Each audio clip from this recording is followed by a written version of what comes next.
ও naturally ভীষণ ভালো actress.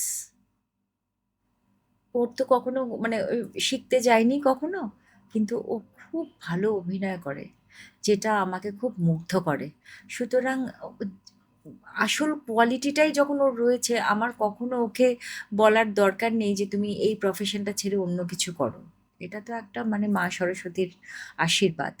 খুব ভালো অভিনয় করে, গাইতে পারে, নাচতে পারে। তার মানে ওর এই আর্টিস্টিক ব্রিলিয়েন্সটা ওর মধ্যে রয়েছে।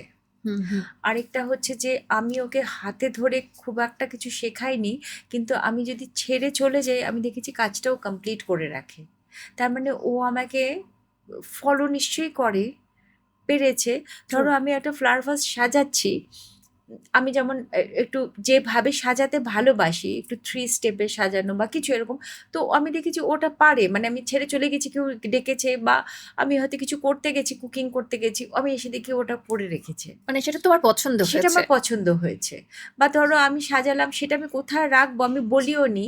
মানে একই ভাসটা ওই ওই ভাসটাই এই টেবিলেই এভরি টাইম থাকবে তার তো কোনো মানে নেই। ওই ভাসটা চেঞ্জ হয়ে অন্য জায়গায় যেতে পারে, অন্য জিনিসটা এখানে আসতে পারে। সেটা দেখি ও ঠিক ও যেখানে গিয়ে রাখলো, আমার পছন্দ হলো যে হ্যাঁ ঠিক জায়গায় রেখেছে কিন্তু।